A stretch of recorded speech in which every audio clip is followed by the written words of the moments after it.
everyone, I'm going to be reading Chapter 2 of Gangsta Granny. Chapter 2. A Duck Quacking. Before long, Granny and Grandson were sitting opposite each other in deadly silence at the dining room table. Just like every single Friday night. When his parents weren't watching Strictly on TV, they were eating curry or going to the movies. Friday night was their date night. And ever since Ben could remember, they had been dropping him off with his granny when they went out. If they weren't going to see Strictly Stars dancing live on stage live, they would normally go to the Taj Mahal. The curry house on the high street, that is, not the ancient white marble monument in India, and eat their own body weight in poppadoms. All that could be heard in the bungalow was the ticking of the carriage clock on the mantelpiece, the clicking of metal spoons against porcelain bowls, and the occasional high-pitched whistle of Granny's faulty hearing aid. It was a device whose purpose seemed to be not so much to aid Granny's deafness, but to cause deafness in others. It was one of the main things that Ben hated about his Granny. The others were: 1. Granny would always spit in the used tissue she kept up her sleeve of her cardigan and wipe her grandson's face with it. 2. Her TV had been broken since 1992 and now it was covered in dust so thick that it was like fur. 3. Her house was stuffed full of books and she was always trying to get Ben to read them, even though he loathed reading. 4. Granny insisted you wore a heavy winter coat all year round, even on a boiling day. Otherwise, you wouldn't feel the benefit. She reeked of cabbage. Anyone with a cabbage allergy would not be able to come in within 10 miles of her. 6. Granny's idea of an exciting day out was feeding mouldy crusts of beds to some ducks and ponds. 7. She constantly blew off without even acknowledging it. 8. Those blow-offs didn't just smell of cabbage. They smelled of rotten cabbage. 9. Granny made you go to bed early, so it seemed hardly worthwhile getting up in the first place. 10.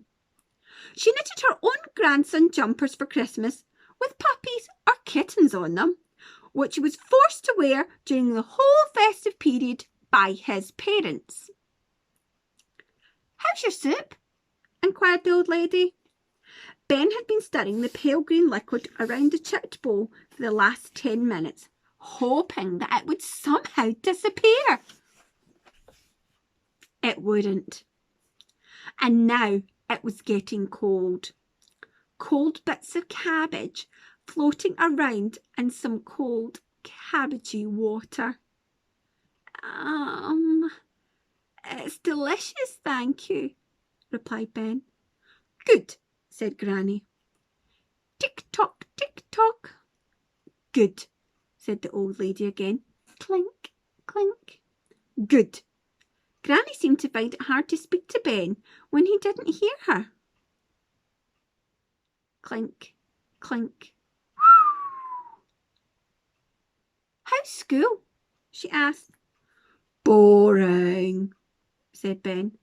Adults always ask kids how they're doing at school. The one subject kids absolutely hate talking about. You don't even want to talk about school when you're at school. "Oh," said Granny. Tick-tock, clink-clank, whistle tick-tock. "Well, I must check the oven," said Granny after a long pause stretched into an even longer pause. "I've got your favourite cabbage pie on the go." She rose slowly from her seat and made her way to the kitchen. As she took each step, a little bubble of wind puffed out of her saggy bottom. It sounded like a duck quacking. Either she didn't realise or was extremely good at pretending that she didn't realise. Ben watched her go and then crept silently across the room. This was difficult because of the piles of books everywhere. Ben's Granny loved books and always seemed to have her nose in one. There were stacks on the shelves, lined up on the windowsills, piled up in corners. Crime novels were her favourite. Books about gangsters, bank robbers, the mafia and the like. Ben wasn't sure what the difference was between a gangster and a gangster, but Gangsta seemed much worse. Although Ben hated reading, he loved looking at all the covers of Granny's books. They had fast cars and guns, and glamorous ladies lurely painted on them. Ben found it hard to believe that this boring old granny of his liked reading stories that looked so thrilling. Why is she obsessed with gangsters? Thought Ben. Gangsters don't live in bungalows. Gangsters don't play Scrabble. Gangsters probably don't even smell of cabbage. Ben was a slow reader, and the teachers at school made him feel stupid because he couldn't keep up. The head mistress had even put him down a year in the hope that he would catch up on his reading. As a result, all his friends were in a different class, and he felt nearly as lonely at school as he did at home, with his parents who only cared about ballroom dancing. Eventually, after a hairy moment where he was nearly knocked over a stack of real-life crime books, Ben made it to the pot plant in the corner. Quickly, he tipped up the remainder of his soup into it. The plant looked as though it was already dying, and if it wasn't dead yet, Granny's cold cabbage soup was sure to kill it off. Suddenly, Ben heard Granny's bum squeaking again as she made her way into the dining room. So he sped back to the table. He sat there trying to look as innocent as possible with his empty bowl in front of him and his spoon in his hand. I finished my soup.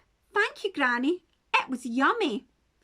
That's good, said the old lady as she turned her back to the table carrying a saucepan on a tray. I've got plenty more here for you, boy, smiling as she served him another bowl. Ben gulped in terror.